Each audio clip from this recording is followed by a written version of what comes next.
The Milwaukee Bucks are a fascinating team ahead of this season because they did the unprecedented. A domino fell in the second apron era of the NBA. There we go, where a team waved and stretched to Damian freaking Lillard because he was going to be out for a year, so that they would not waste a second of Giannis Antetokounmpo's prime. They go out and get Miles Turner. I don't know if you saw his comments today that he's excited to finally be somewhere where he feels celebrated. Oof. Oof. I love it. But we need what do we that think spice. about the Milwaukee Bucks, man? How good of a team are they? Is this the third best team in the East? Is this the fifth, sixth best team in the East? What are we working with? Because I don't know. I was a little surprised by those comments, first of all. I mean, I've known Miles a little bit. He's been on the show a couple of times, and I mean, he's always seemed genuine and authentic that he wanted to be in Indianapolis and that the management at least liked him. But the fact that he made those comments, it makes it seem like he thinks they were always trying to get him out, and it wasn't just league circles swirling. It was actually internal. So yeah, I feel kind of bad. I mean, it's a shitty situation to be in limbo on that, but no, happy he feels that way here. And I love the fit. I love the replacement of Brook Lopez. I absolutely was ecstatic when that happened with Damian Lillard because I thought Giannis's reign in Milwaukee was done. And no, I'm not ecstatic that he was injured by any means. Don't get that wrong. But like the fact that they were able to get rid of him, like that's such a rare thing. And sometimes the team's one's not smart enough to do it. Two, like to find a trade partner like that. So it was a win-win for everybody. Everybody seemed happy on that. But honestly, the moves aren't all the way there. Like, sure, they can be a regular season top 4 team for sure. Like I wouldn't be shocked at that. I'd be really surprised if they finished in the top 2, though. I don't love their depth right now unless somebody like Cole Anthony or Amir Coffey took a leap. Cole's more realistic, but I mean, I've always been super high on Amir, and I don't see where else it's coming from. Like, I think we're getting the same old Kyle Kuzma. I think we're getting Gary Trent Jr. Gary Harris isn't going to take that much of a leap. I mean, if he's healthy, Gary's a solid player. Also, Ryan Rollins, right? I knew you were going to say that, but what do they have there? Man. What do they have there? You need more. We might see it this year. Then what? Then what? You're going to say, oh, but he needs to do it in the playoffs. So no. On wheels. So what I'm saying is, I don't think it needs to come from Cole Anthony. Like, listen, I don't think this is some star-studded roster. I see Giannis Antetokounmpo, Miles Turner, Gary Trent Jr., and I can understand that making some basketball sense with a guy like AJ Green, a guy like Gary Harris, if he can stay healthy. Amir Coffey, like, not supposed to save the world here. Like, he's probably behind Trent Jr. and Taurean Prince on that depth chart. Like, that's okay. My thing with the Bucks, though, I just want to say is like Bobby Portis is still I don't there. mind the player. I don't mind the players, but it's the fit around Giannis. Like, I don't think these guys are like a puzzle that you need to like get going. You know, I mean, I think they're a piece. They're a team that you can just put out there and win a bunch of games in the regular season. I don't think they're like, especially with Doc Rivers at the helm. I mean, I think you need a lot more. Then, what is Doc good at? You know what I mean? Like Doc has stuck in the league for long enough.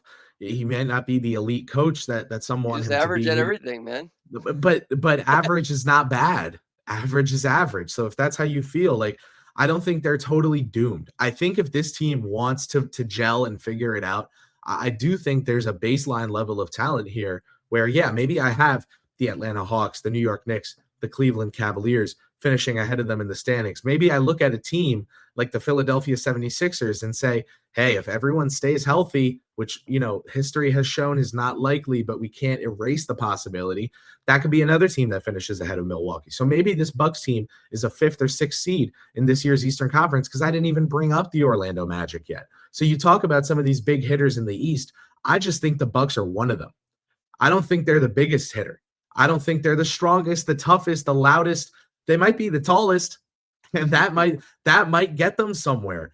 They might not be able to blow teams out of the water every night. They might not play anything close to Oklahoma City ball. Kyle Kuzma might not be an all-star for them. Cole Anthony might not break out and have a six-man of the year campaign. Like, there's all these things that we can acknowledge as likely to not happen and still understand that Ryan Rollins, AJ Green, okay, Kyle Kuzma, Taurean Prince, Portis, Turner, Giannis.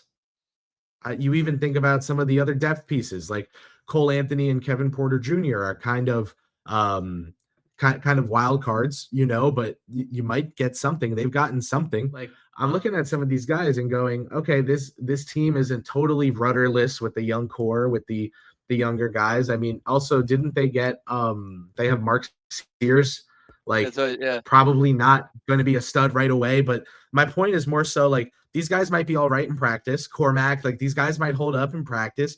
The Bucks, if they have players challenge themselves and that top 8 comes through, like Green, Trent, Rollins, Antetokounmpo, Turner, Portis, Prince, Kuzma is their top 8. That's the core of what they're doing. I don't hate it. So outside of Giannis though and Miles, like, where's this top 5 defense coming in that I think they would need to even be considered? I don't think you can't think of it so like take oriented though. Like, the defense just needs to be solid. It needs to be solid. Right, and solid would be top 10. Solid would be top. If the defense needs to be solid, I'd say like 10 to 12. Like, last year was their worst defense in the Giannis era. Like, yeah, not good. And a lot of those guys are returning, so I don't know, man. Would be my biggest concern. Like, I like their offensive pieces, and sure, I don't think Gary Harris revival on defense is coming. I don't. No, yeah, I get think it. Tyler Smith is getting a ton of tick, and honestly, Miles Turner. A lot of people have been saying his defense is faded. I mean, I've been kind of biased towards him, but I think he's good. He's no, I'm a believer in his defense yet. I like it, but I mean, again, a lot of people push back on that against me. So I think Karl Anthony Towns in that matchup in the playoffs with the spacing the Knicks did have was all right. We'll see. I'm not totally writing them off, even though I'm not completely writing them off. No, that's good. I'm with you then. I was gonna call you out on your Ryan Rollins take that you're just surviving off college tape yet, but no, what do you mean? He actually had a couple. Okay, I love that, but like he did. What do you think his career high was last year? Who cares? This 2K method of evaluating players. What would you guess? 18 points. Not bad. It was 23, but okay, cool. He had a couple really good games, and that John Morse said today he's taken a huge leap. So listen, man, if that's how that goes. That's why I didn't release my take, because I caught myself before it came out that he had a couple moments last year, and they weren't in like blowouts. 6'10" wingspan. 6'10" wingspan, right? 87th percentile in the NBA in deflections per 75 possessions. He's active. He's long and he's active, right? That shows he's got the length, and the length is functional. All right. Maybe there's the defense. He was one of 10 players last year with more than a 2.5% steal percentage and more than a 1.9% block percentage. 1.9 assist to turnover. Not going to knock your socks off. Okay. We get it. But he was 55% on twos, 40% on threes, 15% assist rate. Like, steal percentage, I just can't. Like, the other guys were Suggs, Daniels, Caruso, Lonzo. Like, this is a good player. So you have Rollins. I think that's your starter. That's your point of attack bully. That's your demon. That would be sick if he started. That's your starter at point guard. He's got to. So that's your starter, and then you have like Trent, Andrew Nembhard, maybe that type of ceiling, but a better defender. If that's what you want to do, that's what you want to do. Like, offensive game. I'm in. I'm in on him. So what do the Bucks need to go out and acquire? I mean, I would look to see if they can't upgrade on the Kyle Kuzma spot or the Bobby Portis spot. This is no Yes, slight to either of those both of players, them. but say there's someone who with a big time salary that you don't think a team is going to take. Well, if they take Kuzma and Portis, maybe they could swing a deal like that and not have to give up young talent like Smith or any of their guys they value. So I don't know. I'm interested in this Bucks team. I mean, I think they really messed up by giving away AJ Johnson.